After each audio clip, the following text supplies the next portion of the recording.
Hello प्यारे बच्चे, तो कैसे आप सब। तो उम्मीद करता हूं कि आप सब जो बढ़िया होंगे। तो जैसा कि आप सभी को पता होगा कि कुछ ही घंटों में आपका जो मैथ का पेपर होने वाला है, तो ऐसे में मैथ को लेकर के आपका जो प्रिपरेशन अच्छे तरीके से होना जरूरी है। ठीक है। सो फाइनली मैं आप सबके लिए लेकर के आ गया हूं इस वीडियो लेक्चर के अंदर मैथ के जो 100 ऑब्जेक्टिव क्वेश्चन जो कि सीधा सीधे आपके जो बोर्ड एग्जाम में पूछे जाएंगे। ठीक है। तो सारे के सारे बच्चे वीडियो को जो शुरू से लेकर के एकदम लास्ट तक बिल्कुल कंसंट्रेट के साथ जो देखते रहिएगा, क्योंकि इस 100 क्वेश्चन में बहुत सारे क्वेश्चन जो आपके एग्जाम में सीधा सीधे जो पूछे जाएंगे। तो इसलिए इस वीडियो को जो शुरू से लास्ट तक बिल्कुल कंसंट्रेट के साथ देखते रहिएगा। और साथ ही साथ अगर आप इस चैनल पर नए होंगे तो चैनल को जरूर से सब्सक्राइब कर लीजिए। एंड देन वीडियो अगर आपको अच्छा लगता है तो वीडियो को भी जरूर लाइक कर दीजिए। ठीक है। तो चलिए शुरू करते हैं। तो चलिए जल्दी से बढ़ते क्वेश्चन नंबर 1 की तरफ। तो क्वेश्चन नंबर 1 में क्या करा है कि x बराबर -5 का आलेख जो कैसी सरल रेखा होगी। तो आपको पता होना चाहिए कि अगर x बराबर कुछ दिया हुआ रहे, कुछ भी रहे, ठीक है, तो उस समय रेखा जो होगी वो y h के समांतर होगी। और अगर y बराबर अगर कुछ दिया हुआ रहे तो उस समय समझ जाइए कि जो रेखा होगी वो x के समांतर होगी। ठीक है। तो बट उसने तो कहा कि x बराबर समथिंग ना, तो x बराबर समथिंग का जो रेखा होगा वो किसके समांतर होगी, तो y h के समांतर होगी। यानी 1 का बी नंबर ऑप्शन सही जवाब हो जाएगा। चलिए बढ़ते क्वेश्चन नंबर 2 की तरफ। तो क्वेश्चन नंबर 2 में क्या कह रहा है कि सरल रेखाएं x बराबर 2 तथा y बराबर 2 हैं, और ये जो है ये दोनों कैसे होंगे। तो सबसे पहली बात, x बराबर 2 तथा y बराबर 2 का सरल रेखा आखिर में होगा कैसे, तो ये मैं आपको दिखा देता हूं। x बराबर 2 यहाँ पे होगा, ठीक है जी। तो x बराबर 2 का लाइन जो कुछ इस तरीके का होगा, y बराबर 2 मान करके चलिए यहाँ पे है, इसका लाइन जो कुछ इस तरीके का होगा। ठीक है। तो ये रहा आपका x बराबर 2 और ये रहा आपका y बराबर 2। ठीक है। तो बेसिकली ये दोनों के दोनों लाइन जो है एक दूसरे से क्या है, परपेंडिकुलर है, यानी कि लंबवत है, यानी कि कह सकते हैं कि समकोण पर कट करते हैं। ठीक है। तो 2 का ए नंबर ऑप्शन सही जवाब हो जाएगा कि एक दूसरे के लंबवत है। ठीक है सबको। चलिए बढ़ते क्वेश्चन नंबर 3 की तरफ। तो क्वेश्चन नंबर 3 में क्या करा है, 3 का सही जवाब क्या होगा, सारे बच्चे कमेंट सिस्टम लिख दीजिए, सबको पता होना चाहिए। ठीक है। 1/√3 जो किसके बराबर होता है, तो 30 डिग्री के बराबर होता है, यानी कि 3 का डी नंबर ऑप्शन सही जवाब हो जाएगा। चलिए बढ़ते क्वेश्चन नंबर 4 की तरफ। तो क्वेश्चन नंबर 4 में क्या कह रहा है, यदि a प्लस बी बराबर 90 डिग्री तो cos a जो है किसके बराबर होगा। देखो इसको क्या चाहिए, इसको चाहिए cos है। ठीक है। और अगर मैं अब आपसे पूछूं कि cos a, तो a के जगह पे मैं कितना रख सकता हूं, यहां से अगर मैं a बराबर निकालूंगा तो b जाएगा उधर, यानी 90 में से b घटा करके, तो 90 माइनस b क्या a के जगह पे लिख सकता हूं, बिल्कुल। तो cos 90 माइनस b, और आपको याद होगा कि cos 90 डिग्री माइनस थीटा बराबर क्या होता है, साइन थीटा, यानी कि साइन और थीटा की जगह पे यहाँ पे कितना है, b है। ठीक है। तो 4 का कौन सा ऑप्शन सही है, देख लो जरा ध्यान से। तो 4 का सी नंबर ऑप्शन जो है सही जवाब हो जाएगा। ठीक है। चलिए बढ़ते क्वेश्चन नंबर 5 की तरफ। तो क्वेश्चन नंबर 5 में क्या कह रहा है, यदि 3 थीटा बराबर 90 डिग्री तो cos थीटा बराबर क्या होगा।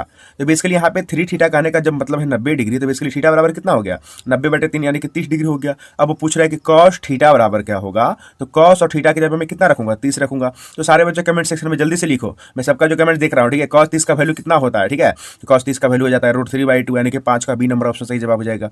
चलिए बढ़ते क्वेश्चन नंबर 6 की तरफ। तो क्वेश्चन नंबर 6 में क्या करा, ये तो फॉर्मूला ही है। क्वेश्चन का आंसर जो सारे के सारे बच्चे जो कमेंट सेक्शन में जल्दी जल्दी से लिखिए। ठीक है। 1 + tan स्क्वायर थीटा किसके बराबर होता है, तो 1 + tan square theta directly sec square theta के बराबर होता है। ठीक है। यानी कि 6 का ए नंबर ऑप्शन जो है सही जवाब हो जाएगा।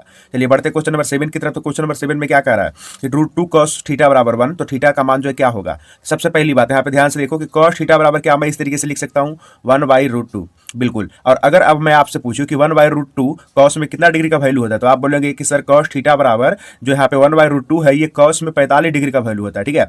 तो cos से cos कैंसिल हो गया, तो थीटा बराबर कितना हो गया, 45 डिग्री हो गया, यानी कि 7 का बी नंबर ऑप्शन जो है सही जवाब हो जाएगा। ठीक है। चलिए बढ़ते क्वेश्चन नंबर 8 की तरफ। तो क्वेश्चन नंबर 8 में क्या कह रहा है कि 9 sec square theta minus 9 tan square theta किसके बराबर होगा। तो सबसे पहली बात यहाँ पे एक फॉर्मूला लग रहा है, अगर मैं 9 से कॉमन कर लूंगा तो क्या हो जाएगा, 9 sec स्क्वायर थीटा, एंड यहाँ से 9 बाहर हो जाएगा तो माइनस का tan स्क्वायर थीटा। ठीक है जी। और sec square theta minus tan square theta क्या होता है, जल्दी से सारे बच्चे कमेंट सेक्शन में लिख दीजिए जल्दी से फटाफट से। ठीक है। तो इसका जो वैल्यू होता है 1, यानी कि 9 × 1 बराबर कितना हो गया, 9 हो गया, यानी 8 का बी नंबर ऑप्शन सही जवाब हो जाएगा। ठीक है। चलिए बढ़ते क्वेश्चन नंबर 9 की तरफ। तो क्वेश्चन नंबर 9 में क्या ही कह रहा है कि साइन 18 डिग्री बटा में cos 72 डिग्री, और इस टाइप के एक क्वेश्चन जो जरूर रहेगा, पक्का से रहेगा, इसलिए अभी तुरंत इसको जो ध्यान से देखो। ठीक है। सबसे पहली बात, इसका जो आंसर आएगा वो एक आएगा, लेकिन एक कैसे आएगा वो मैं आपको बता रहा हूँ, क्योंकि ये वाला जो क्वेश्चन है 2 नंबर में भी आ जा सकता है। ठीक है। देखो ऊपर में साइन 18 डिग्री, ऊपर में क्या है साइन 18 डिग्री, और नीचे में जो cos 72 है, तो आपने पढ़ा है कि cos थीटा बराबर क्या होता है, साइन 90 माइनस थीटा। ठीक है। तो इस cos थीटा को मैं लिख रहा हूँ कि sine 90 and then minus theta, theta के जब कितना है 72 डिग्री। ठीक है जी। तो आप देखना जरा ध्यान से कि ऊपर में तो साइन 18 डिग्री हो गया, ठीक है, और नीचे में आ जाओ तो साइन 90 में से जब 72 घटाएंगे ना, तो यानी 90 में से जब 72 घटेगा तो 18 ही बचेगा। ठीक है। तो इसको कैंसिल करेंगे तो कितना आ जाएगा, 1 आ जाएगा। ठीक है। यानी कि 9 का एकदम पक्के से बी नंबर ऑप्शन सही जवाब है। चलिए बढ़ते क्वेश्चन नंबर 10 की तरफ। तो क्वेश्चन नंबर 10 में क्या कह रहा है, लिखित में से कौन cos थीटा के बराबर है। तो cos थीटा के बराबर क्या हो जाएगा, तो यानी कि 10 का जो है बी नंबर ऑप्शन सही जवाब हो जाएगा कि 1/sec थीटा। काफी इजी सवाल है। ठीक है। वैसे आपको पता भी होगा कि cos थीटा × sec थीटा बराबर क्या होता है, 1 होता है, तो 10 का बी नंबर ऑप्शन जो सही जवाब हो जाएगा। ठीक है।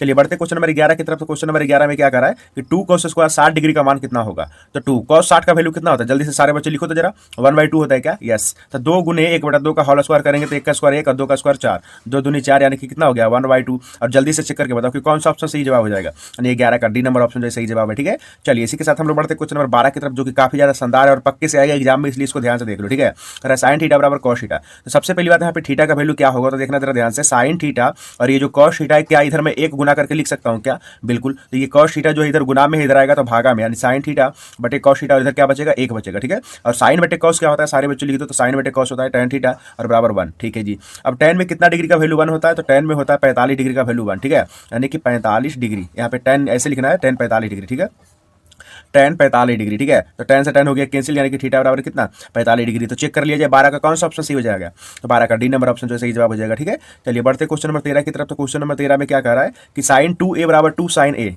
तब जो है सत्य होगा जबकि a बराबर है, यानी a जो है किसके बराबर है, तो साइन 2a बराबर 2 साइन ए बराबर हो जाएगा। तो इस केस में हम लोग क्या करते हैं, चलो इसी को सॉल्व कर लेते हैं। ठीक है, तो इसके लिए साइन 2a जो है ना, इसका एक फॉर्मूला होता है जो कि 11th क्लास में आप लोग पढ़ोगे। ठीक है, तो अभी फिलहाल के लिए ध्यान रखना, साइन 2a बराबर होता है 2 sign A into cos A, और इधर क्या लिखा हुआ है, 2 साइन ए। ठीक है जी, 2 साइन ए, और 2 साइन ए से 2 साइन ए जो है घर गया, तो क्या बचा, कॉस ए बराबर क्या बचा, 1 बचा। ठीक है जी, अब मैं अगर आपसे पूछूं कि कॉस में कितना डिग्री का वैल्यू होता है 1, तो आप बोलोगे कि कॉस में 0 डिग्री का वैल्यू होता है 1, तो कॉस से कॉस कैंसिल, तो ए बराबर कितना हो गया, 0 डिग्री हो गया। ठीक है, यानी कि 13 का कौन सा ऑप्शन सही जवाब हो जाएगा, तो 13 का ए नंबर ऑप्शन जो है सही जवाब हो जाएगा। ठीक है, चलिए इसी के साथ हम लोग बढ़ते हैं क्वेश्चन नंबर 14 की तरफ। तो क्वेश्चन नंबर 14 में क्या कर रहा है, 2 tan 30 डिग्री। तो बेसिकली इस क्वेश्चन में कुछ नहीं करना है, अगर वैल्यू आपको आते तो क्वेश्चन जो सॉल्व हो जाएंगे। ठीक है, देखो 2 tan 30 डिग्री का वैल्यू कितना होता है, tan 30 का वैल्यू होता है 1/√3। ठीक है जी, और बटा में 1 माइनस tan स्क्वायर 30 डिग्री। तो अभी अभी हमने कहा कि tan 30 का वैल्यू 1/√3, यानी कि इसका स्क्वायर कर लेंगे 1/√3 एंड देन इसका स्क्वायर। ठीक है, ऊपर में हो जाएगा 2/√3, ऊपर में कितना हो जाएगा 2/√3, और बटा में क्या होगा 1 माइनस 1/3, क्योंकि √3 का स्क्वायर तो 3 ही होगा। तो अभी देखना जरा ध्यान से, ऊपर में तो है 2/√3 और बट्टा में क्या है, तो इसका जो एलसीएम ले लिया जाए तो 3 एकम 3, और 3 में से घटेगा तो 2/3, 2/3, तो इस 2 से 2 कैंसिल है। अच्छा, तो ये 3 वाला जो सबसे ऊपर जाएगा और ये वाला जो √3 है ये नीचे आएगा। ठीक है, और इसको जब हम कट कर देंगे तो बनेगा क्या, √3। अब आप चेक कर लो कि कितने डिग्री का वैल्यू जो है √3 होता है, तो बेसिकली 14 का सी नंबर ऑप्शन सही जवाब हो जाएगा कि tan 60 डिग्री का वैल्यू √3 होता है। ठीक है, यानी कि 14 का सी नंबर ऑप्शन जो है सही जवाब है। ठीक है, आइए बढ़ते क्वेश्चन नंबर 15 की तरफ। तो क्वेश्चन नंबर 15 में क्या कह रहा है कि 1 + tan स्क्वायर ए और बटा में 1 + cot स्क्वायर है। ठीक है, तो ये जो किसके बराबर होगा, सबसे पहली बात 1 + tan स्क्वायर ए बराबर क्या होता है, सारे बच्चे कमेंट सेक्शन में लिख दो, सेक स्क्वायर ए होता है। ठीक है, इसी तरीके से 1 + cot स्क्वायर ए किसके बराबर होता है, कॉसेक स्क्वायर ए। ठीक है जी, सबको पता है ना। अब ये जो सेक स्क्वायर है, तो इस सेक को क्या मैं इस तरीके से लिख सकता हूँ क्या, 1/cos स्क्वायर ए। ठीक है जी, और बाकी के ये जो कॉसेक स्क्वायर है, तो इसको मैं लिख सकता हूँ 1/sin स्क्वायर है, 1/sin स्क्वायर है। ठीक है, अब ये जो साइन स्क्वायर है ये सबसे ऊपर जाएगा, साइन स्क्वायर है, और बटा में क्या हो जाएगा, कॉस स्क्वायर है। ठीक है, तो साइन स्क्वायर है बटा में कॉस स्क्वायर है बराबर क्या हो जाएगा, तो tan स्क्वायर ए हो जाएगा। ठीक है, यानी कि 15 का जो है डी नंबर ऑप्शन सही जवाब हो जाएगा। चलिए इसी के साथ हम लोग बढ़ते हैं क्वेश्चन नंबर 16 की तरफ। तो क्वेश्चन नंबर 16 में क्या कह रहा है कि tan 15 degree, tan 20 degree, tan 70 degree और tan 75 डिग्री का मान होगा। सबसे पहली बात, ये जो tan 15 डिग्री है, तो आप जो कॉम्प्लीमेंट्री एंगल से इसको चेंज करो, tan 75 को। ठीक है, तो tan 75 को हम लोग क्या लिख सकते हैं, cot 90 माइनस थीटा, यानी 90 माइनस 75। तो ये बेसिकली कितना हो जाएगा, 90 में से 75 को घटा देंगे तो बेसिकली कितना हो जाएगा, 15 डिग्री हो जाएगा, यानी कि cot 15 कितना हो जाएगा, cot 15। तो यहाँ पे बनेगा cot 15, यानी कि tan 75 डिग्री cot 15 डिग्री के बराबर है। तो ये तो हो गया cot 15 डिग्री और ये हो गया tan 15 डिग्री। तो cot theta into tan theta बराबर 1 तो होता है ना, तो ये हो गया 1, और इसी तरीके से इन दोनों में से किसी एक को चेंज कर लेंगे तो ये भी हो जाएगा 1, तो 1 गुने 1 तो हमेशा 1 आएगा। ठीक है, यानी कि 16 का डी नंबर ऑप्शन जो है सही जवाब हो जाएगा। ठीक है, चलिए अगर आपको ये वाला क्वेश्चन 2 नंबर में आए तो आपको पूरा पूरी जो बना करके लिखना है। ठीक है, तभी जो आपको 2 नंबर मिलेंगे। ये बढ़ते क्वेश्चन नंबर 17 की तरफ। तो 17 में क्या करा है कि साइन 30 डिग्री का वैल्यू जो किसके बराबर होता है, तो साइन 30 का वैल्यू सबको पता होगा कि 1/2 के बराबर होता है। ठीक है, यानी कि 17 का बी नंबर ऑप्शन जो है सही जवाब हो जाएगा। बढ़ते क्वेश्चन नंबर 18 की तरफ। तो क्वेश्चन नंबर 18 में क्या कर रहा है कि यदि 2 sin a बराबर √3 तो a का मान होगा, यहाँ पे a आएगा। ठीक है, तो सबसे पहली बात यहाँ पे मैं लिख सकता हूँ कि sin a बराबर जो है ये √3/2 है। तो सोचो कि sin में कितना डिग्री का वैल्यू √3/2 होता है, तो sin में 60 डिग्री का वैल्यू होता है। ठीक है, यानी कि sin से sin कैंसिल, तो a बराबर कितना 60 डिग्री। तो कौन सा ऑप्शन सही जवाब हो जाएगा, तो यानी कि 18 का बी नंबर ऑप्शन जो है सही जवाब हो जाएगा। चलिए बढ़ते क्वेश्चन नंबर 19 की तरफ। तो क्वेश्चन नंबर 19 में क्या करा है, जो कि काफी ज्यादा सिंपल क्वेश्चन है, तो सारे बच्चे कमेंट सेक्शन में लिख दो कि इसका जो आंसर जो है क्या होगा। ठीक है, जल्दी से लिखिए क्योंकि काफी इजी सवाल है। तो 19 का जो है ए नंबर ऑप्शन सही जवाब हो जाएगा, क्योंकि sine square theta plus cos square theta बराबर होता है 1। चलिए बढ़ते हैं क्वेश्चन नंबर 20 की तरफ। तो क्वेश्चन नंबर 20 में क्या कह रहा है कि tan थीटा बराबर 3/4, tan थीटा बराबर कितना 3/4, तो sin थीटा का मान क्या होगा। देखो tan थीटा बराबर अगर 3/4 है, इसका मतलब ये p/b है, यानी h चाहिए ना, तो h यहाँ से जब आप निकालोगे तो वो हो जाएगा 5। ठीक है जी, कैसे निकलता है, तो 3 का होल स्क्वायर करेंगे और साथ ही साथ इस 4 का होल स्क्वायर करेंगे एंड देन पूरे का अंडर रूट कर लेंगे। ठीक है, तो हो जाएगा 5। तो अब साइन चाहिए ना, तो साइन बराबर क्या होता है p/h, तो p के जगह पे कितना, तो p के जगह पे क्या है 3 है और h के जगह पे कितना है 5 है। ठीक है, यानी कि 3/5। चेक कर लो कौन सा ऑप्शन सही जवाब हो जाएगा, तो 20 का डी नंबर ऑप्शन जो सही जवाब हो जाएगा। ठीक है, चलिए बढ़ते क्वेश्चन नंबर 21 की तरफ। तो क्वेश्चन नंबर 21 में क्या करा है, cos 1 degree, cos 2 degree, cos 3 degree and then dot dot, बीच में जो है 4 5 6 इस तरीके से ढेरे सारा। ठीक है, और कहाँ तक है तो 180 डिग्री तक है, और ये किसके बराबर होगा। देखो बहुत सारे ऑडियंस को लगेगा कि cos 1 डिग्री का वैल्यू हमको थोड़ी याद है, इन सब का वैल्यू तो याद ही नहीं है, लेकिन इनमें से एक ऐसा है वैल्यू जो कि आपको याद है। बीच में कहीं तो cos 90 डिग्री होगा बिल्कुल, और cos 90 डिग्री का वैल्यू कितना होता है, तो cos 90 का वैल्यू होता है 0, और 0 में से ये सब का वैल्यू सपोज करो कि कुछ भी हो, तो उससे क्या फर्क पड़ता है हमको, क्योंकि 0 इंटू समथिंग करेंगे तो 0 आ जाएगा, यानी 21 का सी नंबर ऑप्शन जो है सही जवाब हो जाएगा। ठीक है, चलिए बढ़ते हैं क्वेश्चन नंबर 22 की तरफ। तो क्वेश्चन नंबर 22 में क्या कह रहा है, क्वेश्चन नंबर 22 में कह रहा है कि साइन स्क्वायर 45 डिग्री और कॉस स्क्वायर 45 डिग्री। तो बेसिकली देखो ये सेम ही है, क्योंकि आपको पता होना चाहिए कि साइन 45 और कॉस 45 का वैल्यू सेम होता है। ठीक है, अब इसका स्क्वायर करो या फिर वर्गमूल करो, कुछ भी करो तो फिर भी सेम ही रहेगा ना। और ये कह रहा है घट जाने के बाद क्या होगा, तो घट जाने के बाद क्या हो जाएगा, 0 हो जाएगा, यानी कि 22 का बी नंबर ऑप्शन सही जवाब हो जाएगा। ठीक है, अच्छा वैसे एक चीज मुझे बताना है कि साइन 45 डिग्री का वैल्यू कितना होता है, तो 1/√2 होता है। ठीक है, अब इसका स्क्वायर है एंड देन इधर भी ऐसे ही लिखेंगे तो कट करके कितना हो जाएगा, 0 हो जाएगा। ठीक है, चलिए इसी के साथ हम लोग बढ़ते हैं क्वेश्चन नंबर 23 की तरफ। तो क्वेश्चन नंबर 23 में क्या करा है कि sine 45 plus theta and minus cos 45 minus theta. ठीक है, तो ये जो है किसके बराबर होगा। तो सबसे पहली बात इसको बनाना कैसे है तो देखना बहुत ही ध्यान से, ये माइनस है ना, तो ये देखो सबसे पहली बात हम लोग क्या करेंगे कि इन दोनों में से किसी एक को चेंज कर लेते हैं। ठीक है, तो चलो इसको ही चेंज करते हैं। तो ये जो माइनस कॉस थीटा है, तो कॉस थीटा को मैं क्या लिख सकता हूँ, साइन 90 माइनस थीटा। ये देखो साइन 90 एंड देन माइनस, तो थीटा के जगह पे कितना है, थीटा के जगह पे 45 माइनस थीटा। ठीक है जी, अब इसको सॉल्व कर लेते हैं। तो माइनस हो गया, ये हो गया साइन, और देखना 90 में से 45 घटेगा तो 45 हो गया, ओके, और माइनस माइनस प्लस का थीटा हो गया। ठीक है जी, और ये देखो साइन 45 प्लस थीटा है और ये साइन 45 प्लस थीटा है, यहाँ पे माइनस है, यहाँ पे प्लस है। ठीक है, तो ये दोनों हो जाएंगे कैंसिल, तो बनेगा कितना, 0 बनेगा। ठीक है, यानी कि 23 का सी नंबर ऑप्शन जो है सही जवाब हो जाएगा। ठीक है, चलिए बढ़ते हैं क्वेश्चन नंबर 24 की तरफ। तो क्वेश्चन नंबर 24 में क्या करा है, देखो जरा ध्यान से, cosec theta minus cot theta का होल स्क्वायर जो है किसके बराबर होगा। तो कॉसेक थीटा को मैं क्या लिख सकता हूँ, लिख सकता हूँ 1/sin थीटा, और कॉट थीटा को मैं क्या लिख सकता हूँ, तो कॉस थीटा और बटा में साइन थीटा लिख सकता हूँ। ठीक है, एंड देन इसका होल स्क्वायर है तो होल स्क्वायर भी करेंगे। इसका मैं एलसीएम ले सकता हूँ तो साइन थीटा हो जाएगा, और ऊपर में कितना हो जाएगा, ऊपर में हो जाएगा 1 माइनस कॉस थीटा हो जाएगा। ठीक है, एंड देन पूरे का क्या है, होल स्क्वायर है। ठीक है, तो बेसिकली ऊपर में क्या है 1 माइनस कॉस थीटा, और ऊपर में एग्जैक्टली होल स्क्वायर लिख देता हूँ। ठीक है, और साथ ही साथ नीचे में बनेगा साइन स्क्वायर थीटा। ठीक है, तो नीचे में जो साइन स्क्वायर थीटा बनेगा, तो साइन स्क्वायर थीटा को क्या मैं ऐसे लिख सकता हूँ, 1 माइनस कॉस स्क्वायर थीटा, बिल्कुल लिख सकता हूँ। ठीक है, अब इसके आगे करना क्या है, तो नीचे में आप देख रहे होंगे कि ए स्क्वायर माइनस बी स्क्वायर में लगा सकता हूँ। ठीक है, मैं आपको नेक्स्ट पेज पे दिखाता हूँ, देख लो। यहाँ से अभी अभी हमारा आया था 1 माइनस कॉस थीटा का होल स्क्वायर। ठीक है जी, कि 1 प्लस कॉस थीटा का था, नहीं माइनस था। ठीक है, और नीचे में हमारा था कि 1 माइनस कॉस स्क्वायर थीटा। ठीक है जी, तो ये ए स्क्वायर माइनस बी स्क्वायर लग रहा है ना, तो यहाँ पे क्या लगाएंगे, देख लो जरा ध्यान से। ऊपर में तो हो गया 1 माइनस कॉस थीटा का होल स्क्वायर, और नीचे में A square minus B square करने का मतलब है कि 1 plus cos theta, 1 plus cos theta and then 1 minus cos theta. ठीक है, तो 1 माइनस कॉस थीटा से ऊपर में एक ठुक्का कट जाएगा, तो बनेगा क्या, 1 माइनस कॉस थीटा बटा में 1 प्लस कॉस थीटा। ठीक है, यानी कि 24 का बी नंबर ऑप्शन जो है सही जवाब हो जाएगा। ठीक है, चलिए बढ़ते क्वेश्चन नंबर 25 की तरफ। तो क्वेश्चन नंबर 25 में क्या कर रहा है, cos 48 degree minus sine 42 degree. ठीक है, तो बेसिकली इसमें से भी जो एक को चेंज कर लो, चलो इसको मैं चेंज कर लेता हूं।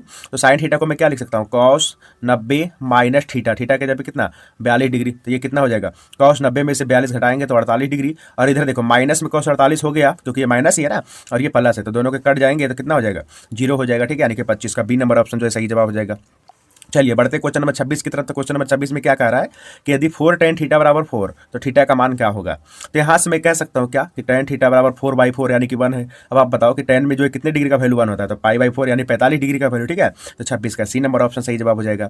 चलिए बढ़ते क्वेश्चन नंबर 27 की तरफ। तो क्वेश्चन नंबर 27 में क्या कह रहा है, यदि थीटा बराबर 90 डिग्री तो sine theta minus cos theta बराबर क्या होगा। ठीक है, तो थीटा बराबर 90 डिग्री है तो साइन 90 का वैल्यू कितना होता है, 1 होता है, एंड देन कॉस 90 का वैल्यू कितना होता है, 0 होता है। ठीक है, तो 1 माइनस 0 करेंगे तो क्या आ जाएगा, 1 आ जाएगा। ठीक है, यानी कि 27 का बी नंबर ऑप्शन जो है सही जवाब हो जाएगा। ठीक है, चलिए बढ़ते क्वेश्चन नंबर 28 की तरफ। तो क्वेश्चन नंबर 28 में क्या कह रहा है कि भूमि से 100 मीटर की ऊंचाई तथा 60 डिग्री के उन्नयन कोण पर उड़ती हुई एक पतंग की डोरी की लंबाई क्या होगा। तो भूमि से 100 मीटर की ऊंचाई पर, यानी सपोज करो कि ये भूमि से 100 मीटर की ऊंचाई पर जो है एक पतंग उड़ रहा है, और इसका जो उन्नयन कोण है वो कितना है, 60 डिग्री का है। ठीक है, तो ये रहा 60 डिग्री का उन्नयन कोण। ठीक है जी, तो उसने कहा है कि उड़ती हुई एक पतंग की डोरी की लंबाई क्या होगा, यानी कि ये वाला लेंथ जो है उसको चाहिए। मैं मान लेता हूँ कि x है, तो सबसे पहली बात आप इसमें लगा दो साइन, क्योंकि यहाँ पे देखो ये थीटा के सामने क्या है, p है, और ये क्या है, h। तो साइन थीटा बराबर कहने का मतलब है p/h यानी साइन 60 डिग्री। ठीक है, तो यहाँ से मैं इसको इस तरीके से लिख दूंगा कि साइन 60 डिग्री बराबर क्या हो जाएगा, 100 और बटा में x हो जाएगा, ये वाला चेक करो।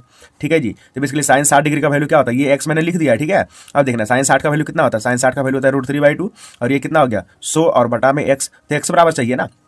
देखो x बराबर क्या हो जाएगा, ये हो जाएगा √3x बराबर 100 गुने 2। यहाँ से मैं इस तरीके से लिख देता हूँ, ठीक है, √3x बराबर 100 गुने 2। ठीक है जी, पीछे एक बार देख लेना ध्यान से। तो x बराबर कितना हो जाएगा, 100 गुने 2 यानी 200। ठीक है, एक मिनट मैं लिख देता हूँ, ये हो गया 200 और बटा में क्या आ जाएगा √3। तो चेक कर लो कौन सा ऑप्शन सही जवाब हो जाएगा, यानी कि 28 का सी नंबर ऑप्शन जो है सही जवाब हो जाएगा। ठीक है, चलिए बढ़ते क्वेश्चन नंबर 29 की तरफ। तो क्वेश्चन नंबर 29 में क्या कह रहा है कि 12 मीटर ऊंचे खंभे की जमीन पर पड़ रही छाया की लंबाई 4√3 मीटर है, तो सूर्य का उन्नयन कोण क्या होगा। यानी एक खंभा है और जिसका ऊंचाई जो है क्या है 12 मीटर है। ठीक है, तो ये रहा 12 मीटर का एक खंभा और जमीन पर पड़ रही छाया की लंबाई 4√3 है, यानी कि ये समझो कि छाया की लंबाई है जो कि कितना है 4√3 मीटर है। ठीक है जी, तो सूर्य का उन्नयन कोण क्या होगा, यानी कि ये वाला जो एंगल आपसे पूछा जा रहा है। ठीक है, तो बेसिकली इसमें देखो हम लोग क्या लगाएंगे, तो tan थीटा लगा लेते हैं। ठीक है, तो tan थीटा अगर मैं लिखूंगा तो क्या लिखूंगा, p/b यानी कि 12 और बटे 4√3, तो 4 तिया 12 हो गया और √3 से इसको कट करेंगे तो √3। और tan में कितने डिग्री का वैल्यू √3 होता है, तो tan में 60 डिग्री का। ठीक है, यानी कि 29 का ए नंबर ऑप्शन जो है सही जवाब हो जाएगा। ठीक है, चलिए बढ़ते क्वेश्चन नंबर 30 की तरफ। तो क्वेश्चन नंबर 30 में क्या कह रहा है कि यदि एक उदग्र खंभे की ऊंचाई तथा उसकी भूमि पर छाया की लंबाई समान है तो सूर्य का उन्नयन कोण क्या होगा। यानी कि यहाँ पे सपोज करो कि ये कुछ एक खंभा है और खंभा का ऊंचाई मान करके चलते हैं x है। ठीक है, और इस खंभे की भूमि पर जो छाया की लंबाई है वो इसी के बराबर है, यानी कि यहाँ पे भी x है। ठीक है, तो उसके बाद उन्नयन कोण पूछ रहा है, यानी ये वाला कोण निकालना है। तो सबसे पहली बात यहाँ पे मैं फिर से लगाऊंगा tan थीटा, यानी कि x/x p/b। ठीक है, तो ये तो हो जाएगा 1। तो अब मैं आपसे फिर से पूछता हूँ कि tan में कितना डिग्री का वैल्यू 1 होता है, तो 45 डिग्री का, यानी कि 30 का सी नंबर ऑप्शन जो है सही जवाब हो जाएगा। ठीक है, चलिए बढ़ते हैं नेक्स्ट क्वेश्चन 31 की तरफ। 31 का सही जवाब क्या होगा, जल्दी से बनाइए एंड देन इसका जो आंसर देने का प्रयास करिए। ठीक है, 31 में क्या कह रहा है कि दो खंबे 13 मीटर और 7 मीटर ऊंचे हैं। ठीक है जी, और समतल जमीन पर ऊर्ध्वाधर खड़े हैं। यदि उनके पादों के बीच का जो दूरी है वो 8 मीटर है तो उनके सिरों के बीच की दूरी क्या होगी। ठीक है, तो सबसे पहली बात यहाँ पे अगर दो खंबा है जो कि 13 मीटर और 7 मीटर का है, ठीक है, तो यहाँ पे मैं बना लेता हूँ सबसे पहले दो ठो खंबा। तो ये रहा हमारा पहला खंबा जिसका ऊंचाई 13 मीटर है और साथ ही साथ ये रहा हमारा दूसरा खंबा जिसका ऊंचाई जो है 7 मीटर है। ठीक है जी, और इसको मैं मिला देता हूँ। ठीक है, तो उसने कहा कि समतल जमीन पर ऊर्ध्वाधर खड़े हैं और यदि उनके पादों के बीच की दूरी 8 मीटर, यानी इनके जो बीच का डिस्टेंस है वो कितना है 8 है। ठीक है जी, तो कह रहा है उनके सिरों के बीच की दूरी क्या होगा। तो इन खंभों के जो सिरों के बीच का दूरी है वो यहाँ से यहाँ होगा। ठीक है, यानी कि यही वाला वैल्यू जो हम लोग को चाहिए।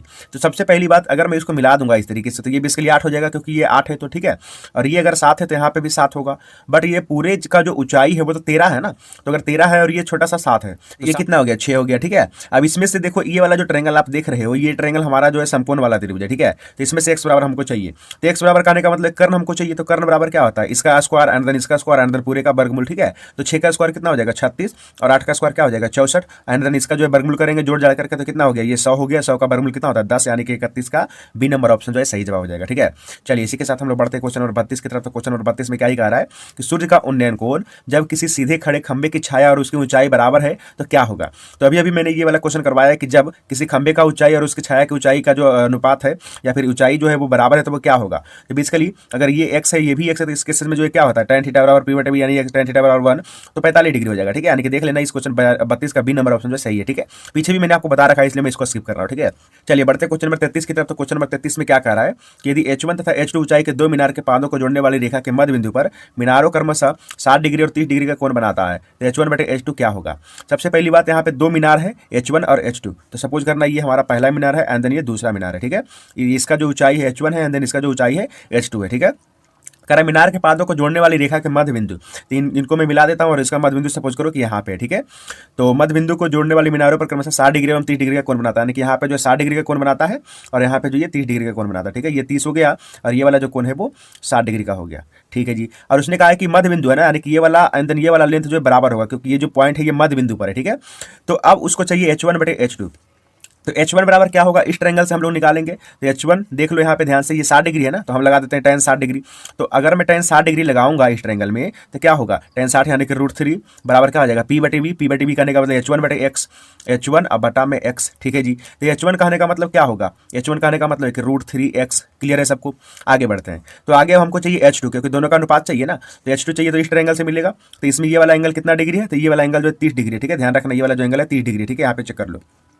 तो अब यहाँ पे हम लोग लगाएंगे tan 30 डिग्री बराबर, ठीक है। तो tan 30 का वैल्यू कितना होता है 1/√3, ठीक है जी। और क्या हो जाएगा P/B, तो P/B कहने का मतलब H2 और बटा में क्या लिखेंगे x लिखेंगे, ठीक है। तो H2 बराबर क्या हो जाएगा x/√3 हो जाएगा कि नहीं, क्योंकि इसको जो अगर मैं तिरछा तिरछे गुना करूंगा तो क्या हो जाएगा x/√3 हो जाएगा, ठीक है। तो यहाँ से मैं लिख देता हूँ कि H2 बराबर जो आया है वो आया है x/√3, ठीक है जी। अब इसको चाहिए क्या H1/H2 चाहिए, तो ध्यान रखना अभी फिर से कि H1 के जगह पे √3x है और H2 के जगह पे x/√3 है, ठीक है। अब इन दोनों का अनुपात निकाल दें, तो देखो आ जाओ इधर, हम लोग को क्या क्या निकालना है H1/H2, H1 बटा में H2। H1 के जगह पे कितना था √3x था और H2 के जगह पे कितना था x/√3 था, ठीक है। तो ये √3 ऊपर जाकर के गुना हो जाएगा, तो √3 गुने √3 और x और बटा में कितना x, तो x तो निपट लिया और √3 में से √3 गुना करेंगे तो कितना आ जाएगा 3 आ जाएगा, ठीक है। और बटा में तो लिख ही सकते हैं ना, अनुपात की अगर हम बात करें तो 3:1 जो इसका सही जवाब हो जाएगा, ठीक है। तो चेक कर लो 3:1 जो किस में है, तो यानी कि 33 का ए नंबर ऑप्शन जो है सही जवाब हो जाएगा, ठीक है।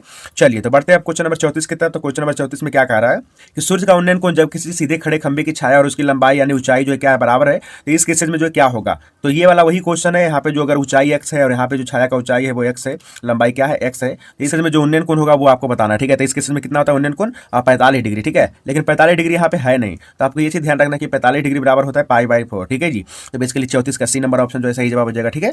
चलिए तो अब हम लोग बढ़ते हैं क्वेश्चन नंबर 35 की तरफ। तो क्वेश्चन नंबर 35 में क्या कह रहा है कि उन्नयन कोण एवं अवनमन कोण में क्या संबंध होता है, तो उन्नयन कोण और अवनमन कोण जो हमेशा बराबर होते हैं, यानी कि 35 का ए नंबर ऑप्शन सही जवाब हो जाएगा।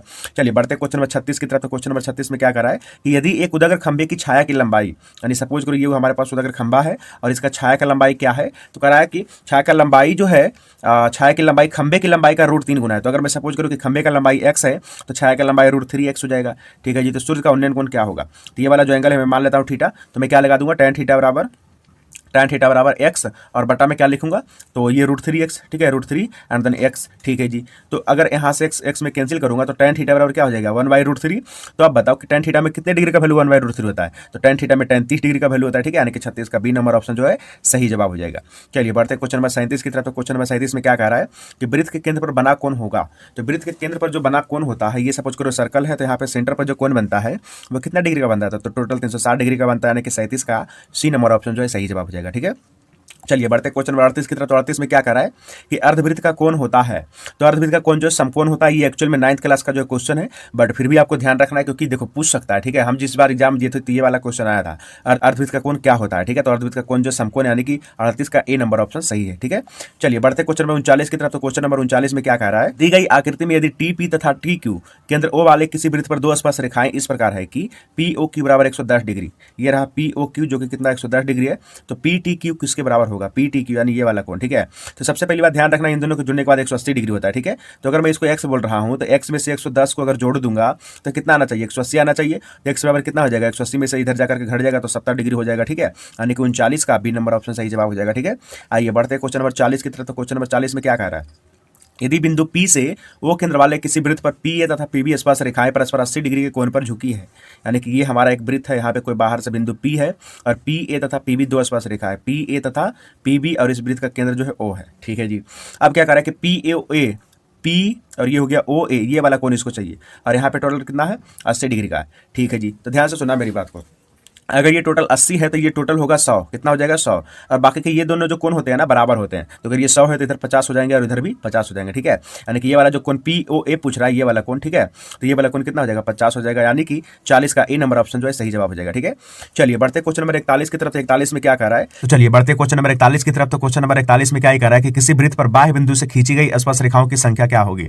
तो सबसे पहली बात ये चीज तो आपको पता ही होना चाहिए कि अगर ये सर्कल है तो इसके बाह्य बिंदु से कितनी स्पर्श रेखा खींची जा सकती है, तो 2 ठो, ठीक है। यानी कि 41 का बी नंबर ऑप्शन जो है सही जवाब हो जाएगा, ठीक है। चलिए बढ़ते क्वेश्चन नंबर 42 की तरफ। तो क्वेश्चन नंबर 42 में क्या कह रहा है कि वृत्त की सबसे बड़ी जीवा होती है, तो वृत्त की सबसे बड़ी जीवा क्या होती है, व्यास होती है, यानी कि 42 का सी नंबर ऑप्शन सही जवाब हो जाएगा। चलिए बढ़ते क्वेश्चन नंबर 43 की तरफ। तो 43 में क्या कह रहा है कि किसी वृत्त के व्यास के दोनों ओर किनारे से खींची गई स्पर्श रेखा हमेशा होती है। तो सपोज करो ये हमारा सर्कल है, तो इस सर्कल के सपोज करो ये व्यास है, तो व्यास के किनारे से खींच रहे हैं स्पर्श रेखा, यानी कि ये कुछ इस तरीके से एंड देन इधर जो है कुछ इस तरीके से, ठीक है।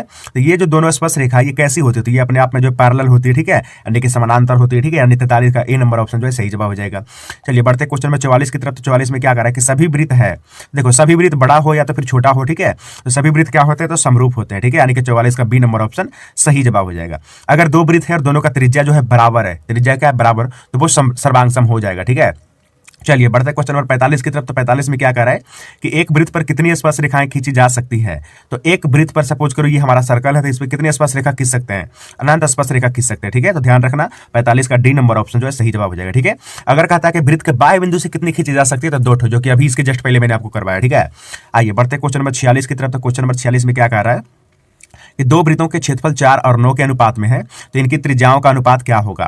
तो सबसे पहली बात, इनका जो है क्षेत्रफल दिया हुआ है 4 और 9, और उसके बाद पूछ क्या रहा है, तो इनका त्रिज्याओं का अनुपात पूछ रहा है। ठीक है, तो क्षेत्रफल अगर दिया हुआ रहे और त्रिज्याओं का अनुपात पूछे, तो हम लोग को क्या करना है कि इसका जो वर्गमूल कर लेना है। ठीक है, तो इसका वर्गमूल करेंगे तो क्या हो जाएगा, 4 का वर्गमूल 2 हो जाएगा और 9 का वर्गमूल 3, यानी कि 46 का बी नंबर ऑप्शन जो है सही जवाब हो जाएगा। ठीक है, आइए बढ़ते क्वेश्चन नंबर 47 की तरफ। तो 47 में क्या कह रहा है कि कोण थीटा वाले त्रिज्यखंड का क्षेत्रफल होगा।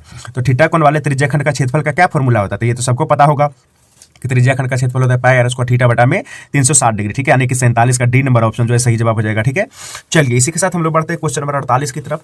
तो क्वेश्चन नंबर 48 में क्या कर रहा है, देखो जरा ध्यान से, 1 मिनट। हाँ, तो ये रहा क्वेश्चन नंबर 48 में क्या करा है कि एक वृत्ताकार पथ पर 3 धावक एक ही स्थान से दौड़ना शुरू करते हैं। तो एक चक्कर लगाने में क्रमशः 1 घंटा, 3 घंटा और 5 घंटा लगते हैं। तो तीनों को प्रस्थान बिंदु पर फिर मिलने में कितना समय लगेगा। तो देखो सबसे पहली बात, इस क्वेश्चन में करना कुछ नहीं है, इन तीनों जो है इसका क्या करें, एलसीएम निकाल ले, यानी कि लघुत्तम निकाल ले। ठीक है, तो 1, 3, 5 का लघुत्तम क्या हो जाएगा, 15 हो जाएगा, यानी कि 48 का डी नंबर ऑप्शन जो सही जवाब हो जाएगा। ठीक है, आइए बढ़ते क्वेश्चन नंबर 49 की तरफ। तो 49 में क्या कह रहा है कि यदि किसी वृत्त की त्रिज्या दुगुना कर दिया जाए तो नए एवं पुराने वृत्त की परिधियों का अनुपात क्या होगा। तो सपोज करो कि हमारा कोई वृत्त है जिसका त्रिज्या r है, तो अगर त्रिज्या r है तो इसका परिधि क्या होगा, 2 पाई r, ये तो सबको पता है। तो अब कह रहा है कि वृत्त की त्रिज्या दुगुना कर दिया जाए, तो दुगुना करेंगे तो यानी 2r हो जाएगा। ठीक है, तो जब त्रिज्या को दुगुना करेंगे तो वृत्त का परिधि भी बढ़ेगा ना, तो परिधि क्या होगा फिर 2 पाई r। ठीक है, बट r के जगह पे हमको कितना रखना है, तो r के जगह पे रखना है 2r। ठीक है, 2r। तो अभी अभी जो इसका परिधि निकला वो कितना निकला, 2 दूनी 4 पाई r। ठीक है जी, बट वो पूछ क्या रहा है, तो वो पूछ रहा है कि नए एवं पुराने वृत्त की परिधियों का अनुपात। तो नया वृत्त का जो परिधि है वो 4 पाई r है, 4 पाई r है, और जो पुराना वृत्त का परिधि है वो कितना है, 2 पाई r है। ठीक है, 2 पाई r, तो पाई r से पाई r निपट लिया, 2 दूनी 4 आने कहने का मतलब कि 2:1। ठीक है, यानी कि कौन सा ऑप्शन सही हो जाएगा, 49 का बी नंबर ऑप्शन जो है सही जवाब हो जाएगा। ठीक है, आइए बढ़ते हैं क्वेश्चन नंबर 50 की तरफ। तो क्वेश्चन नंबर 50 में क्या कह रहा है, 44 मीटर परिधि वाले वृत्त की त्रिज्या होगी। देखो वृत्त का जो है परिधि दिया हुआ है, ठीक है, तो त्रिज्या पूछ रहा है, तो वृत्त का परिधि कहने का मतलब कि 2 पाई r बराबर दिया हुआ है कितना, 44। तो ठीक है जी, यहाँ से जो है r बराबर निकालना है। ठीक है, तो 2 पाई के जगह पे कहने का मतलब कि 22/7, और ये हो गया r बराबर कितना, 44। तो हो गया 22 दूनी 44, 2 से 2 भी कट कर लेंगे, तो बेसिकली r बराबर कितना हो जाएगा, 7 उधर जाएगा, तो यानी कि इधर भागा में उधर गुना में, यानी कि r बराबर कितना हो गया, 7 हो गया। ठीक है, यानी कि 50 का बी नंबर ऑप्शन जो है सही जवाब हो जाएगा। ठीक है, चलिए बढ़ते क्वेश्चन नंबर 51 की तरफ। तो क्वेश्चन नंबर 51 में क्या कर रहा है कि निम्न में से कौन वृत्त के क्षेत्रफल का सूत्र है। तो वृत्त का क्षेत्रफल क्या हो जाता है, पाई r स्क्वायर, ये तो सबको पता ही होना चाहिए। ठीक है, चलिए इसी के साथ हम लोग बढ़ते क्वेश्चन नंबर 52 की तरफ। तो 52 में क्या कर, यदि एक वृत्त की परिमाप और क्षेत्रफल संख्यात्मक रूप से बराबर है तो उस वृत्त की त्रिज्या होगी। तो सबसे पहली बात, अगर कोई एक वृत्त है और उस वृत्त का जो त्रिज्या मैं मान लेता हूं कि r है, ठीक है, त्रिज्या कितना है r, तो इस वृत्त का जो परिमाप है और जो क्षेत्रफल है दोनों का दोनों बराबर है। तो परिमाप होता है 2 पाई r और क्षेत्रफल होता है पाई r स्क्वायर। ठीक है जी, तो पाई से पाई कट गया और r से एगो r स्क्वायर कट गया। ठीक है, तो एक r बराबर कितना बचा, 2 बचा। ठीक है, यानी इस वृत्त की जो त्रिज्या होगी वो 2 यूनिट यानी 2 मात्रक का हो जाएगा। ठीक है, यानी कि 52 का ए नंबर ऑप्शन जो है सही जवाब है। ठीक है, चलिए बढ़ते क्वेश्चन नंबर 53 की तरफ। तो क्वेश्चन नंबर 53 में क्या कह रहा है कि 64 पाई सेंटीमीटर स्क्वायर क्षेत्रफल वाले वृत्त का व्यास होगा। तो यानी कि क्षेत्रफल दिया हुआ है, ठीक है, वृत्त का, तो यानी कि पाई r स्क्वायर बराबर कितना दिया हुआ है, 64 और पाई, तो पाई से पाई तो निपट लिया, तो r स्क्वायर यानी स्क्वायर उधर जाएगा तो रूट में, तो 64 का वर्गमूल कितना हो जाएगा, 8 हो जाएगा, यानी कि त्रिज्या कितना हुआ, 8 हो गया। बट ये पूछा क्या कि वृत्त का व्यास क्या होगा। ठीक है, तो वृत्त का व्यास क्या होता है, त्रिज्या का दुगुना नहीं 8 का दुगुना कर देंगे तो 16, यानी 53 का बी नंबर ऑप्शन जो है सही जवाब हो जाएगा। ठीक है, चलिए बढ़ते क्वेश्चन नंबर 54 की तरफ। तो क्वेश्चन नंबर 54 में क्या कर रहा है कि यदि एक वृत्त का क्षेत्रफल 154 सेंटीमीटर स्क्वायर है तो इसका व्यास का मान क्या होगा। तो ये भी वाला जो क्वेश्चन काफी सिंपल है, तो उम्मीद करता हूँ कि ये वाला क्वेश्चन जो आप बना लेंगे। ठीक है, तो इसलिए इस क्वेश्चन को मैं जो स्किप कर रहा हूँ, वैसे जो आप देख लेना, काफी इजी सवाल है, क्योंकि क्षेत्रफल दे रखा है, त्रिज्या निकाल लो। ठीक है, त्रिज्या का दुगुना कर लो, व्यास निकल जाएगा। ठीक है, अभी मैंने आपको बताया। आगे बढ़ते क्वेश्चन नंबर 55 की तरफ। तो क्वेश्चन नंबर 55 में क्या रहा है, ये भी काफी ज्यादा सिंपल क्वेश्चन है। ठीक है, 38.5 सेंटीमीटर स्क्वायर क्षेत्रफल वाले वृत्त की त्रिज्या क्या होगी। तो बेसिकली देखो क्षेत्रफल दिया हुआ है, त्रिज्या पूछा है। ठीक है, तो सारे बच्चे कमेंट सेक्शन करके बता दो कि हाँ सर ये सब क्वेश्चन जो बन ही जाएंगे। ठीक है, क्योंकि मैं फालतू को आपका जो बिना टाइम जो वेस्ट नहीं करना चाहता हूं, क्योंकि ये सब जो क्वेश्चन है काफी ज्यादा नॉर्मल है, आपसे बन जाएंगे। ठीक है, और एक क्वेश्चन मैं आपको करवा भी दिया। ठीक है, चलिए बढ़ते क्वेश्चन नंबर 56 की तरफ। तो क्वेश्चन नंबर 56 में क्या ही कह रहा है, तो क्वेश्चन नंबर 56 में कह रहा है कि यदि किसी अर्धवृत्त का परिमाप 72 सेंटीमीटर है तो इसकी त्रिज्या क्या होगी। तो सबसे पहली बात आप सबको पता होना चाहिए कि अर्धवृत्त का परिमाप का जो क्या सूत्र होता है। ठीक है, तो अर्धवृत्त के परिमाप का सूत्र होता है r इंटू पाई प्लस 2।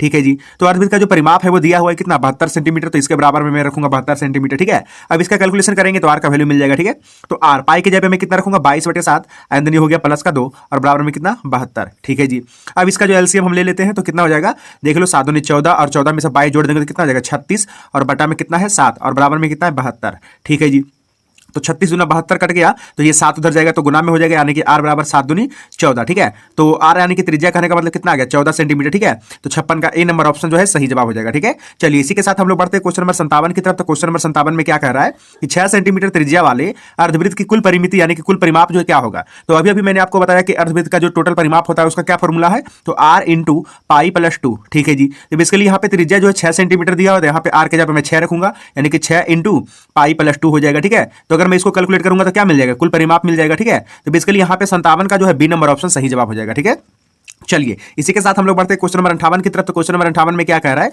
कि आर त्रिज्या वाले वृत्त में थीटा कोण तथा त्रिज्या खंड की लंबाई क्या होगी।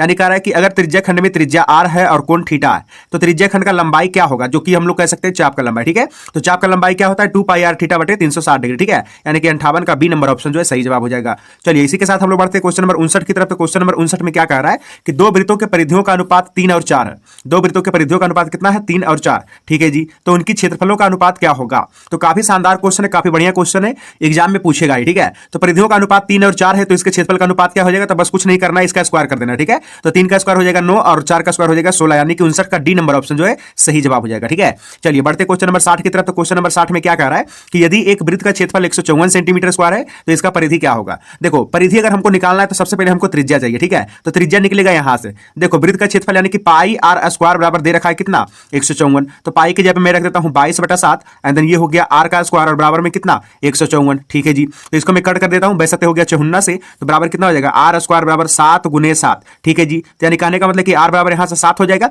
तो त्रिज्या पता चला कि अच्छा यहां से 7 है। अब हमको चाहिए क्या वृत्त का परिधि, तो वृत्त का परिधि क्या होता है 2 पाई आर, कितना होता है 2 पाई आर, तो 2 और पाई के जगह मैं कितना रखूंगा 22/7 एंड देन आर जो कि त्रिज्या भी अभी हमने निकाला। ठीक है, तो 7 था, तो 7 से 7 हो गया कैंसिल, तो 22 दूनी कितना हो गया 44, यानी कि इस वृत्त का जो परिधि होगा वो 44 सेंटीमीटर का होगा। ठीक है, तो 60 का सी नंबर ऑप्शन सही जवाब हो जाएगा। चलिए इसी के साथ हम लोग बढ़ते हैं क्वेश्चन नंबर 61 की तरफ। तो क्वेश्चन नंबर 61 में क्या कह रहा है कि यदि डी एक वृत्त का व्यास है तो उसका क्षेत्रफल क्या होगा। देखना सबसे पहली बात मैं आपको एक चीज बताता हूं कि जो वृत्त का व्यास होता है और जो त्रिज्या होता है उसमें क्या रिलेशन होता है, तो आर बराबर जो होता है वो d/2 होता है। ठीक है जी, और वृत्त का जो क्षेत्रफल होता है वो क्या होता है, तो वृत्त का क्षेत्रफल होता है पाई आर स्क्वायर। तो अगर वो कहा है कि अगर व्यास है तो व्यास अगर दिया रहे तो उसका जो क्षेत्रफल क्या होगा, तो ये काम करते हैं आर के जगह पे हम लोग कितना रख सकते हैं d/2 रख सकते हैं, तो ये हो गया पाई और आर के जगह पे d/2 और इसका स्क्वायर है तो स्क्वायर भी कर लेते हैं। ठीक है, तो ऊपर तो हो जाएगा पाई डी स्क्वायर एंड नीचे हो जाएगा 2 दूनी 4। ठीक है जी, तो बेसिकली चेक कर लो कौन सा ऑप्शन सही जवाब हो जाएगा, पाई डी स्क्वायर बटा में 4 कौन सा, यानी कि 61 का जो है डी नंबर ऑप्शन सही जवाब हो जाएगा। ठीक है, चलिए तो इसी के साथ हम लोग बढ़ते हैं क्वेश्चन नंबर 62 की तरफ।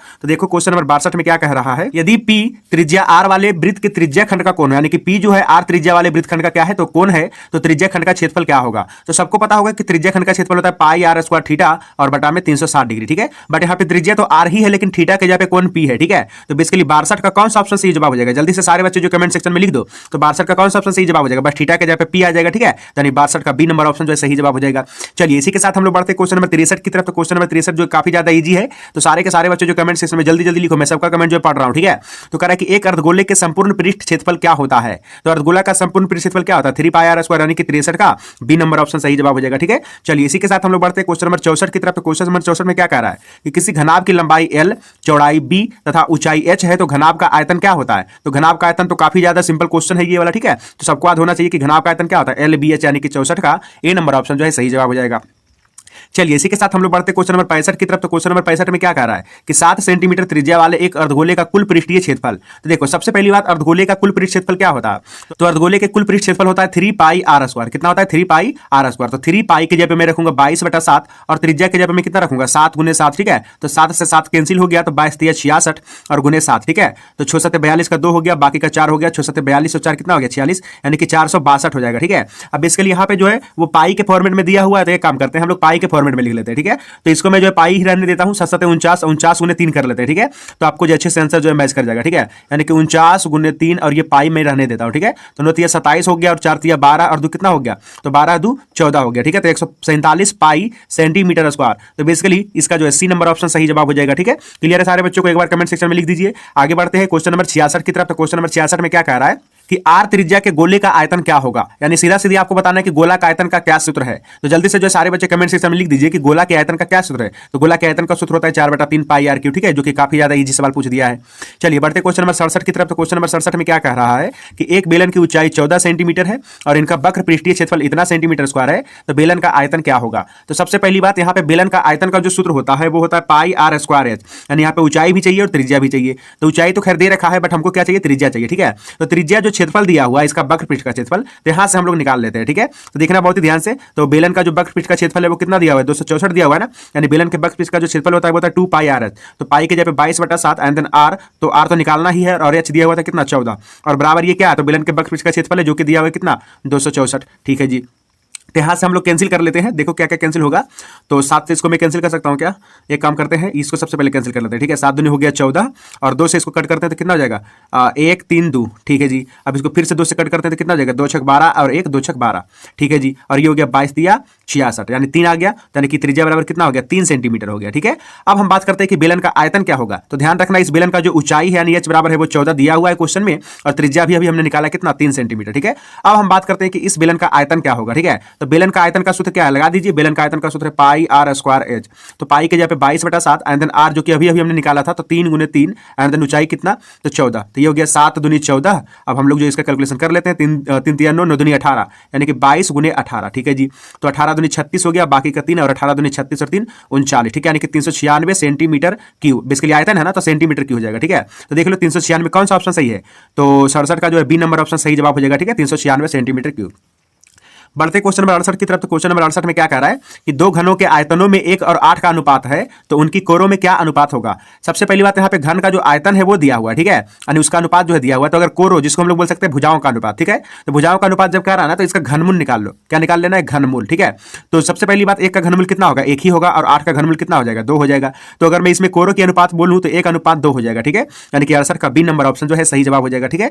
चलिए बढ़ते क्वेश्चन नंबर 69 की तरफ। तो क्वेश्चन नंबर 69 में क्या कह रहा है कि गोला का संपूर्ण पृष्ठ का क्षेत्रफल निम्न में से कौन होगा अगर त्रिज्या r हो। तो ये काफी ज्यादा इजी सवाल है, जल्दी से सारे बच्चे जो इसका जो कमेंट सेक्शन करिए, कमेंट सेक्शन में, ठीक है, जल्दी से सारे बच्चे जो कमेंट करिए। तो 169 का जो कौन सा ऑप्शन सही जवाब हो जाएगा, यानी कि गोला का जो संपूर्ण पृष्ठ का क्षेत्रफल होता है, वैसे देखो गोला का संपूर्ण पृष्ठ क्षेत्रफल और पृष्ठ क्षेत्रफल एक ही बात है, ठीक है। तो 69 का जो डी नंबर ऑप्शन सही जवाब हो जाएगा, ठीक है, 4 पाई आर स्क्वायर। बढ़ते हैं नेक्स्ट क्वेश्चन, क्वेश्चन नंबर 70 की तरफ। तो क्वेश्चन नंबर 70 में क्या कह रहा है, बेलन तथा शंकु के आधार वृत्त के त्रिज्या का अनुपात 3:4 है, ठीक है जी, तथा उनकी ऊंचाई का अनुपात 2 और 3 है, तो उसके आयतन का अनुपात क्या होगा। तो कहने का मतलब है कि बेलन तथा जो शंकु है, तो बेलन और शंकु के आधार के वृत्त की जो त्रिज्या है, एक का 3 है और एक का 4 है, ठीक है, और उनके ऊंचाई भी दिए गए हैं 2 और 3 है, ठीक है। तो इसके आयतन का अनुपात पूछा है। सबसे पहली बात बोला है कि बेलन एंड देन उसके बाद शंकु। तो एक काम करो, बेलन का आयतन क्या होता है, बेलन का आयतन होता है pi r square h, and then शंकु का आयतन क्या होता है 1/3 पाई आर स्क्वायर एच, ठीक है जी। तो अब यहां से सबसे पहली बात मैं पाई से पाई कर लेता हूं कैंसिल, ठीक है।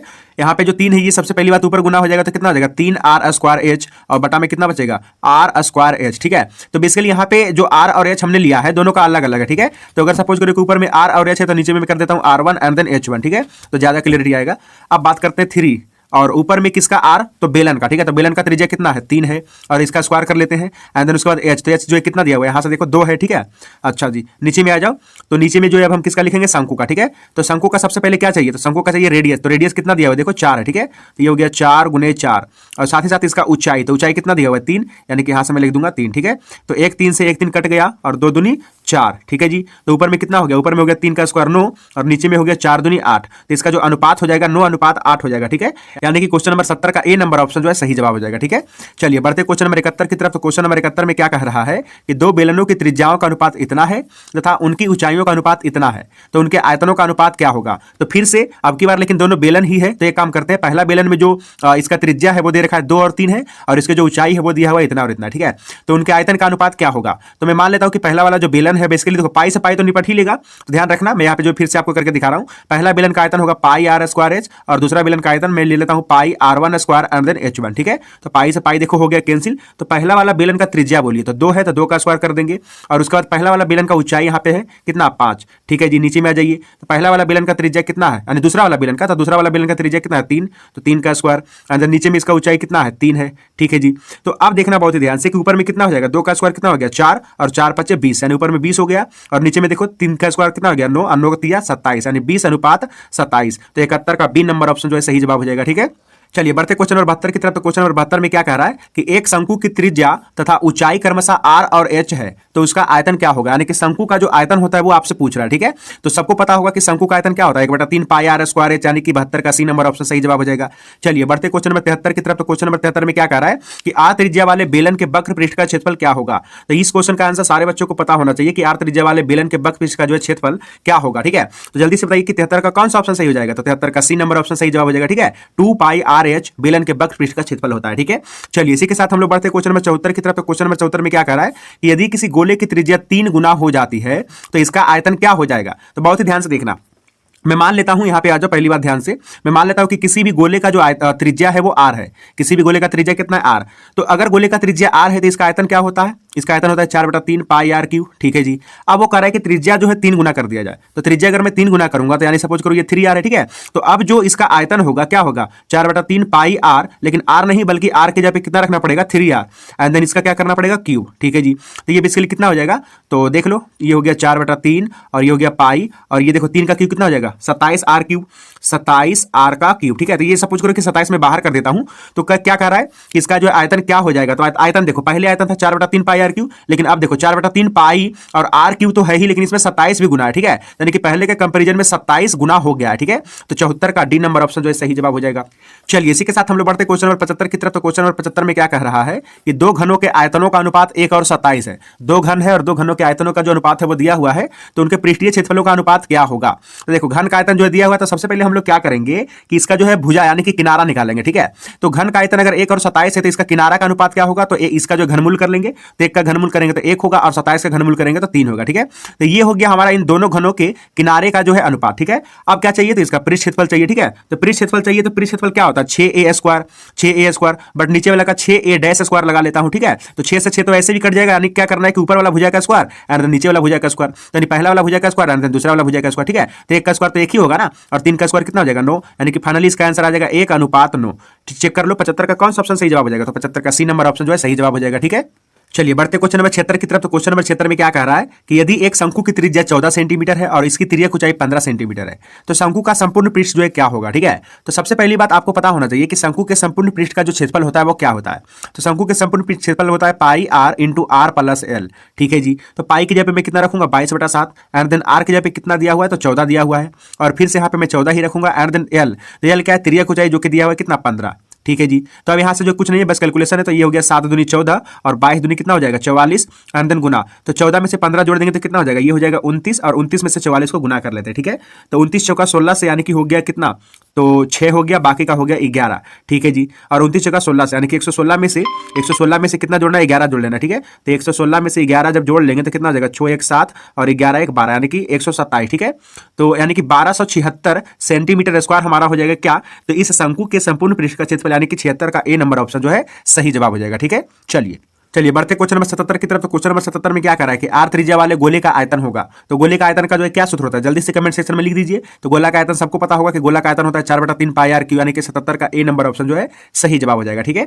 इसी के साथ हम लोग बढ़ते क्वेश्चन नंबर 78 की तरफ। तो क्वेश्चन नंबर 78 में क्या कह रहा है, ये जो आप देख रहे हैं, ठीक है, तो इसका जो है बहुलक क्या होगा। और बहुलक मतलब क्या होता है, मैंने आपको कई बार बताया, ठीक है, कि जिसकी बारंबारता जो है सबसे ज्यादा होती है वही होता है उसका बहुलक, ठीक है। तो बारंबारता कहने का मतलब कि इसमें कौन सा संख्या सबसे ज्यादा बार आया है, तो इसमें जो 7 है ना वो सबसे ज्यादा बार आया है, ठीक है। 7 जो यहाँ पे 3 बार आया है, इसलिए इसकी जो बारंबारता होगी यानी कहने का मतलब इसका जो बहुलक होगा वो कितना हो जाएगा, तो 7 हो जाएगा, ठीक है। यानी कि 78 का सी नंबर ऑप्शन सही जवाब हो जाएगा। चलिए बढ़ते हैं नेक्स्ट क्वेश्चन यानी कि क्वेश्चन नंबर 79 की तरफ। तो क्वेश्चन नंबर 79 में क्या कर रहा है, जो कि फिर से वही वाला क्वेश्चन है। तो कह रहा है इतना का बहुलक क्या होगा। तो अब की बार जो जल्दी से आप जो कमेंट सेक्शन में बता दीजिए फटाक से कि इसका जो बहुलक क्या होगा। तो अब की बार जो है 5 हो जाएगा, क्योंकि यहाँ पे जो 5 आप देख सकते हैं सबसे ज्यादा बार है, यानी कितना बार है, तो टोटल 4 बार है, ठीक है। तो इसमें से जो कौन सा बहुलक होगा, तो 79 का सी नंबर ऑप्शन जो है सही जवाब हो जाएगा, ठीक है। आगे बढ़ते क्वेश्चन नंबर 80 की तरफ। तो क्वेश्चन नंबर 80 में क्या कह रहा है, किसी बारंबारता का बहुलक होता है। तो अभी मैंने आपको बताया कि बहुलक हम किसको बोलते हैं, तो सबसे ज्यादा अधिकतम बारंबारता का चरमान, ठीक है। यानी कि 80 का सी नंबर ऑप्शन जो है सही जवाब हो जाएगा, ठीक है। चलिए अब हम लोग बढ़ते क्वेश्चन नंबर 81 की तरफ। तो क्वेश्चन नंबर 81 में क्या कह रहा है कि प्रथम 5 पूर्ण संख्याओं का माध्य क्या होगा। प्रथम 5 पूर्ण संख्याओं का माध्य, प्रथम 5 पूर्ण संख्या कौन कौन है, तो प्रथम 5 पूर्ण संख्या होगा 0 1 2 3 एंड देन 4, ठीक है। इसका माध्य चाहिए तो सभी का योगफल एंड देन जितने संख्या उससे हम लोग डिवाइड कर देंगे, ठीक है। तो सबको अगर मैं जोड़ता हूं तो कितना हो गया, 4 3 7 2 9 और 1 10, और बटा में कितना लगा देंगे 5, ठीक है जी। तो भागा देंगे तो कितना हो जाएगा 2, यानी कि प्रथम 5 पूर्ण संख्याओं का जो माध्य होगा वो कितना हो जाएगा, तो 2 हो जाएगा, यानी कि 81 का बी नंबर ऑप्शन जो है सही जवाब हो जाएगा, ठीक है। आइए बढ़ते क्वेश्चन नंबर 82 की तरफ। तो क्वेश्चन नंबर 82 में क्या कह रहा है कि प्रथम 3 लगातार प्राकृतिक संख्याओं का माध्य होगा। तो प्रथम 3 लगातार संख्या सबसे पहले मैं लिख देता हूं, 1 हो गया, 2 हो गया एंड देन 3 हो गया, ठीक है। इसका माध्य चाहिए तो इन सबको जोड़ लेते हैं, तो कितना हो गया 3 2 5 और 1 6, और बटा में कितना करेंगे, टोटल जितना संख्या होगा तो 1 2 3 संख्या, ठीक है। तो 3 से डिवाइड कर देंगे, यानी कि टोटल जो इसका माध्य कितना हो गया, तो 2 हो गया, ठीक है। तो 82 का भी जो बी नंबर ऑप्शन सही जवाब हो जाएगा, ठीक है।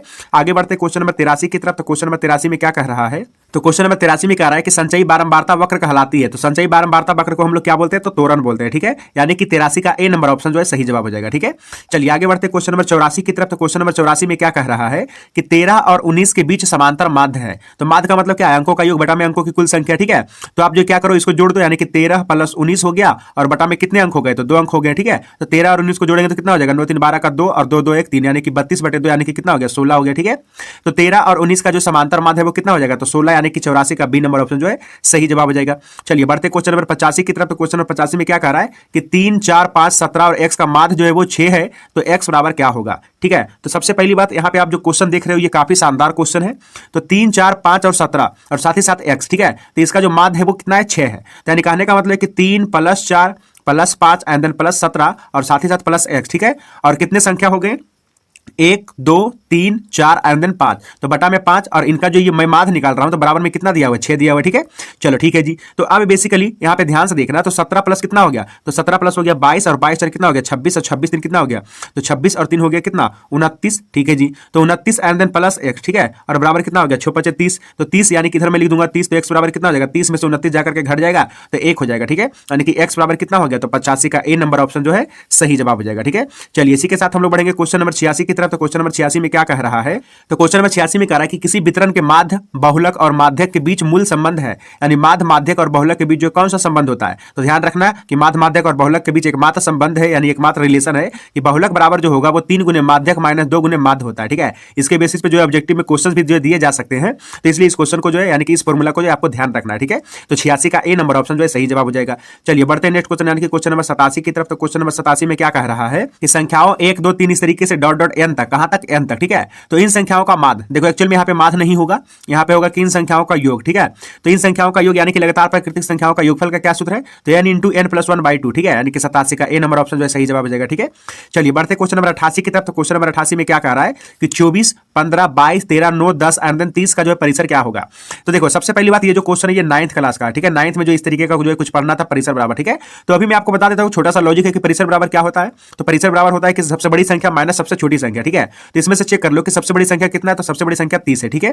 तो 30 में से घटा देंगे सबसे छोटी संख्या, तो यही हो जाएगा हमारा परिसर, ठीक है। तो सबसे छोटी संख्या कितना है 9, इसको घटा देंगे तो कितना आ जाएगा 21, यानी कि ये जो संख्याएं लिखी हुई है तो इसका जो परिसर कितना होगा, यानी कि अधिकतम संख्या माइनस न्यूनतम संख्या निकालने का मतलब 21 आ गया, तो इसका जो परिसर कितना हो जाएगा, यानी कि डी नंबर ऑप्शन जो सही जवाब हो जाएगा, ठीक है। चलिए इसी के साथ हम लोग बढ़ते हैं क्वेश्चन नंबर 89 की तरफ। तो क्वेश्चन नंबर 89 में क्या कह रहा है, x x + 3 x + 6 इस तरीके से ये जो संख्याएं लिखी हुई है तो इसका जो समांतर माध्य क्या होगा। तो समांतर माध्य यानी माध्य करने का मतलब क्या है, अंकों का योग बटा में अंकों की कुल संख्या, ठीक है। यानी कि इन सबको जोड़ देना है और साथ ही साथ जितने संख्याएं सबसे डिवाइड कर देना, ठीक है। तो सबसे पहली बात कितने संख्याएं हैं, तो देख लो 1 2 3 4 एंड देन 5, तो टोटल 5 संख्याएं हो गई, ठीक है। तो 5 से जो हम लोग को भागा देना है, बट अब इसको जो जोड़ना है, ठीक है।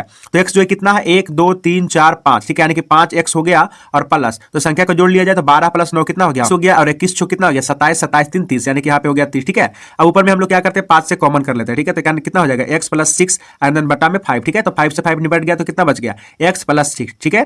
तो बेसिकली इन सब जो संख्याएं जो दी गई है तो इसका जो समांतर माध्य कितना हो जाएगा, तो 89 का ए नंबर ऑप्शन जो है सही जवाब हो जाएगा, ठीक है। चलिए बढ़ते क्वेश्चन नंबर 90 की तरफ। तो क्वेश्चन नंबर 90 में क्या कह रहा है कि यदि 6 8 9 x तथा 13 का समांतर माध्य 10 है तो x का मान क्या होगा, ठीक है। तो इन सब संख्याओं का माध्य कितना है 10, यानी 6 + 8 एंड देन प्लस 9, ये 8 है, ठीक है, plus 9 plus x and then plus 13, इन सब का माध्य यानी कि 2 2 4 1 5 संख्या है और बराबर में कितना है दिया हुआ 10 दिया हुआ, ठीक है।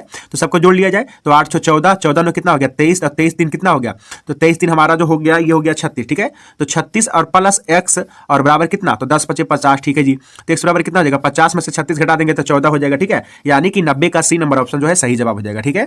चलिए बढ़ते क्वेश्चन नंबर 91 की तरफ। तो क्वेश्चन नंबर 91 में क्या कर रहा है कि ये जो संख्याएं दी हुई है तो इसका जो हम लोग को क्या करना है, माध्यिका निकालना। ठीक है, तो माध्यिका निकालने के लिए आप सभी को पता होगा कि सबसे पहले आरोही या अवरोही क्रम में सजाते हैं। ठीक है, तो सबसे पहले हम लोग इसको सजाते हैं बढ़ते क्रम में। ठीक है, तो सबसे पहले हो जाएगा 3 एंड देन उसके बाद 5 हो जाएगा, और 3 तो हो गया, 5 हो गया, उसके बाद क्या आएगा, तो उसके बाद 6 आ जाएगा, उसके बाद क्या आएगा, तो उसके बाद 7 आ जाएगा, एंड देन उसके बाद 8 आ जाएगा, उसके बाद 9 आ जाएगा, और 10 एंड देन उसके बाद 11 है क्या, 11 नहीं है तो उसके बाद 12 आ जाएगा। ठीक है, चलो एक बार गिन लेते हैं कितना संख्या ऊपर में, तो 2 2 4 2 6 2 8, तो 2 2 4 2 6 एंड देन 2 8। ठीक है, तो चलो हो गया। अब बाकी के करना क्या है कि देखो यहाँ पे 3 संख्या इधर कर लो और बाकी के 3 संख्या इधर कर लो। ठीक है, तो बीच में बच गई ये दोनों, तो ये दोनों को जोड़ दीजिए एंड देन बटा में 2 से भाग दे दीजिए। ठीक है, तो 8 7 15 बटे 2 कितना हो जाएगा, 7.5 हो जाएगा। ठीक है, तो कौन सा ऑप्शन सही जवाब हो जाएगा, तो बी नंबर ऑप्शन जो है सही जवाब हो जाएगा। ठीक है, अच्छा यहाँ से मैं आपको एक चीज बता देता हूँ, क्योंकि अभी जो बहुत सारे बच्चे जो कमेंट्स कर देंगे, तो मैं सबसे पहले आपको बता देता हूँ। अगर मान करके चलो कुछ इस तरीके से है 2 3 एंड देन 5, और इसका बोला है आपको कि माध्यिका ज्ञात करिए, तो माध्यिका का मतलब है मध्य वाला, यानी कि 3 हो गया इसका आंसर। बट अगर यहाँ पे एक और संख्या रहता जैसे कि 6, तो अब बताओ कि इसका माध्यिका क्या होगा, तो माध्यिका यानी मध्य में तो कोई दिख नहीं रहा है, तो मध्य में कोई नहीं दिख रहा है, तो आप जो है क्या करना कि अलग से कुछ संख्या को छाट लेना और इधर भी कुछ संख्या को छाट लेना, और बीच में जो भी संख्याएं बचेगी 2 ठो, तो उन दोनों संख्याओं को जोड़ देना और 2 से भाग दे देना। ठीक है, तो डायरेक्टली आपका जो माध्यिका निकल जाएगा। ठीक है, चलिए तो बढ़ते क्वेश्चन नंबर 92 की तरफ। तो क्वेश्चन नंबर 92 में क्या कर रहा है कि 19 और 25 का समांतर माध्य क्या होगा, तो ये तो काफी ज्यादा सिंपल क्वेश्चन है, मैंने पहले भी आपको करा रखा है। ठीक है, तो कितना हो जाएगा 19 + 25, यानी दोनों को जोड़ देंगे और साथ ही साथ 2 से भाग दे देंगे। ठीक है, तो 9 5 कितना हो गया, 14 हो गया, बाकी का 1 हो गया, तो ये कितना हो गया 2 1 3 और बाकी 1 4, यानी कि 44/2, यानी कहने का मतलब है कि 22 हो गया। ठीक है, तो 19 और 25 का जो समांतर माध्य है वो कितना है, तो यानी कि बी नंबर ऑप्शन जो कि 22 जो है सही जवाब है। ठीक है, चलिए बढ़ते क्वेश्चन नंबर 93 की तरफ। तो क्वेश्चन नंबर 93 में क्या कह रहा है कि यदि इतना और इतना का माध्य जो है 7 है तो x का मान क्या होगा। ठीक है, तो फिर से वही क्वेश्चन है, सबको जोड़ लेते हैं, तो सबका जोड़ और बटा में कितना, तो जितना संख्या है, यानी कि देखो जरा ध्यान से कि 4 + 5 एंड देन प्लस का 9, ये 5 है।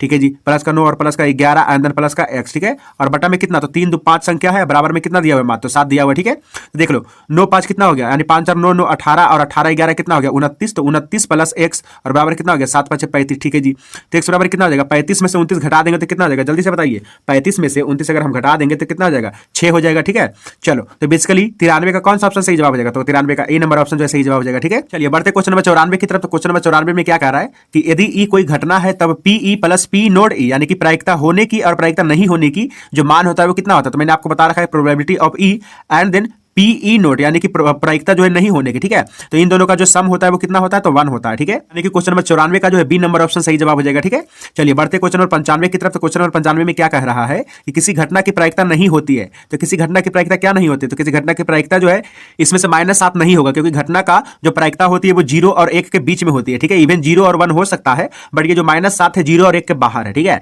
तो यानी कि घटना का प्रायिकता जो -7 है ये कभी भी नहीं हो सकती है। ठीक है, चलिए तो बढ़ते क्वेश्चन नंबर 96 की तरफ। तो क्वेश्चन नंबर 96 में क्या कह रहा है कि निश्चित घटना की प्रायिकता होती है, तो निश्चित घटना की प्रायिकता हमेशा 1 होती है, यानी कि 96 का ए नंबर ऑप्शन सही जवाब हो जाएगा।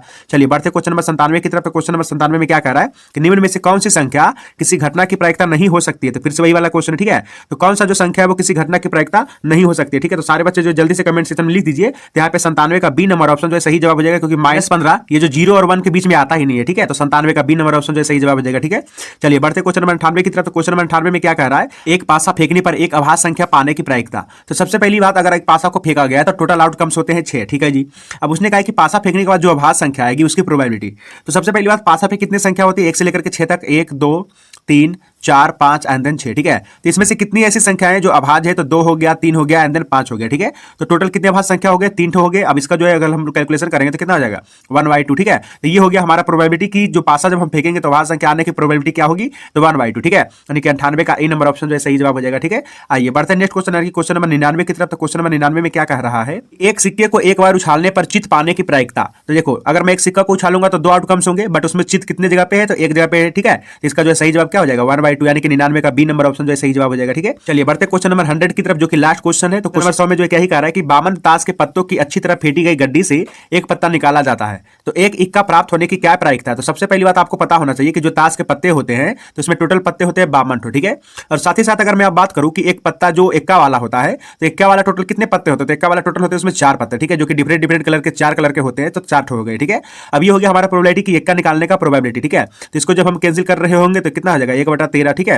यानी कि इसका जो प्रोबेबिलिटी क्या हो जाएगा, तो 100 का सी नंबर ऑप्शन जो है सही जवाब हो जाएगा, ठीक है। ओके, तो टोटल जो है इस वीडियो लेक्चर के अंदर मैंने जो है आपको टोटल 100 क्वेश्चन जो है करवा दिया, ठीक है। और ये ऐसे ऐसे क्वेश्चन मैंने आपको करवाए हैं जो कि आप एग्जाम देने के लिए जा रहे हो ना, तो सेम जो बेसिकली यही सब जो है इसी टाइप के जो क्वेश्चन रहेंगे, ठीक है।